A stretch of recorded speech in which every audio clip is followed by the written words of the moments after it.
Assalamu alaikum warahmatullahi wabarakatuh. Everyone, this is Mr. Middle Path, and in today's video I want to get into the Dawah scene in America and why I think it is diseased and what we can all do about that. And before I start this video, I want to say please like, subscribe, share, and if you want to support my work, I do offer coaching.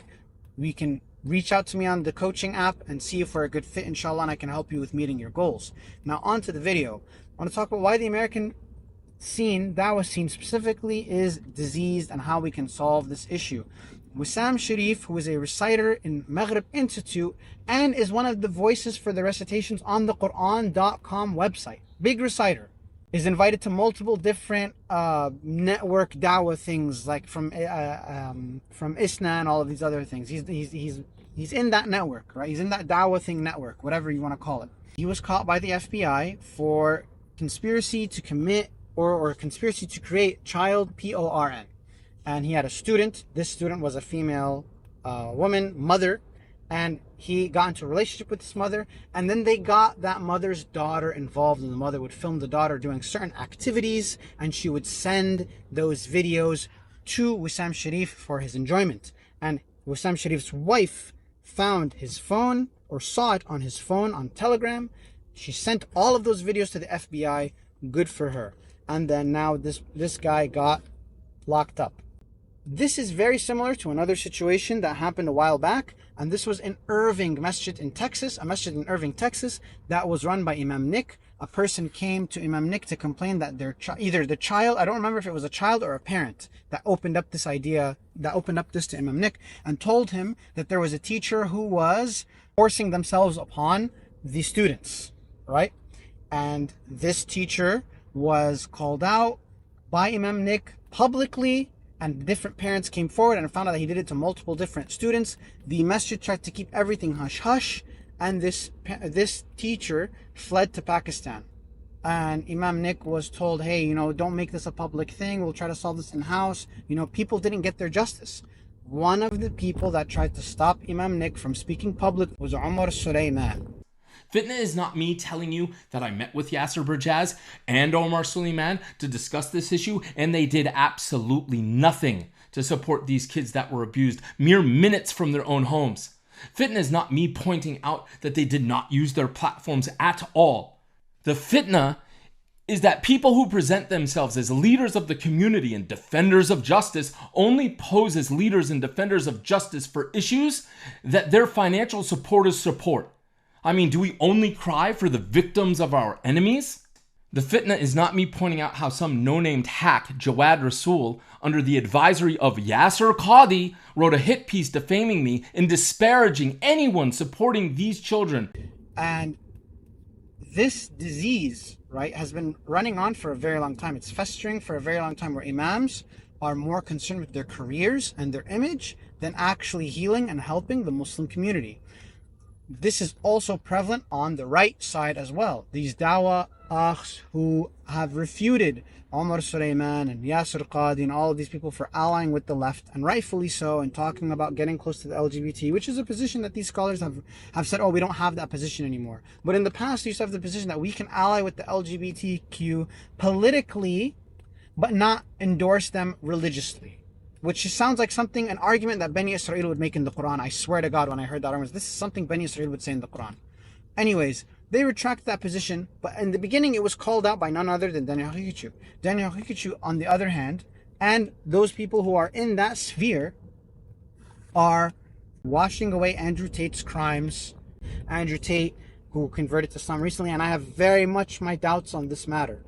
But Andrew Tate converted to Islam recently, had his webcam business for a very long time, where he was had girls on OnlyFans and so forth, and had a whole network of girls that he was using. Never condemned his previous actions, never repented for his previous actions, bragged about his previous actions, and not only that, on top of that, all of the kufr statements that he's made, having a Jewish magician cult member on his team who has blasted Palestine, said that Tateism would overcome Islam. Literally, that's what his team member has said. Andrew Tate also had an actual witch who would do magic spells on his team as well. And that witch was in the picture when Andrew Tate was being arrested in Romania, and he had the Quran in his hand. I was like, oh wow, he has the Quran in his hand. He has the Quran in his hand.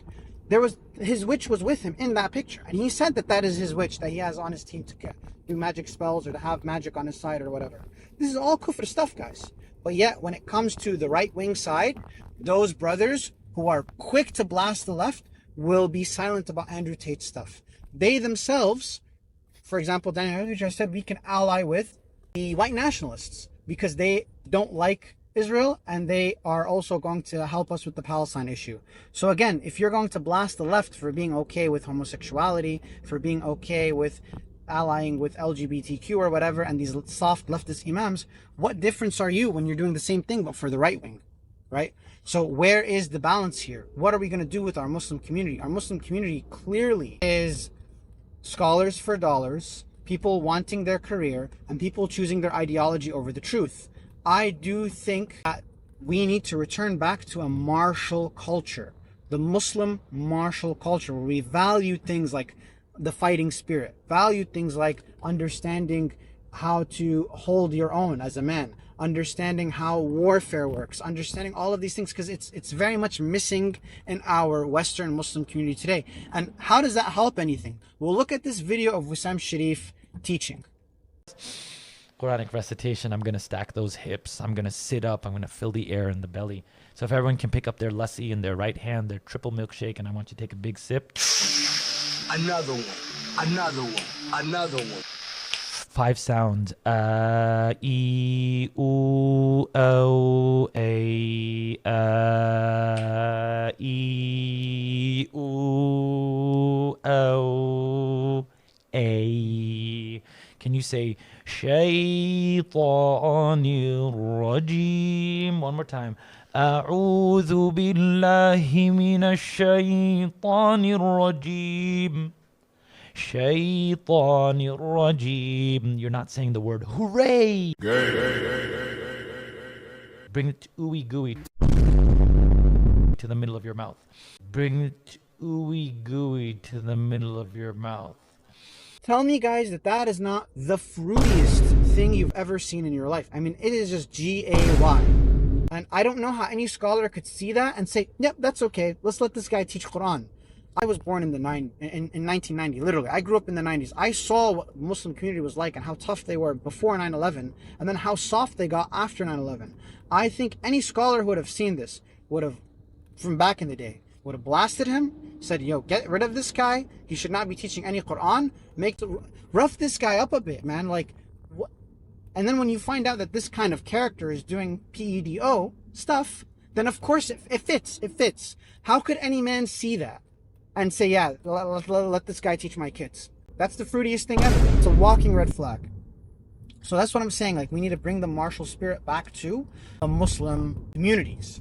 And part of the reason why so many imams are muzzled and just the fitna's gone out of hand is because of fear. And I do believe this.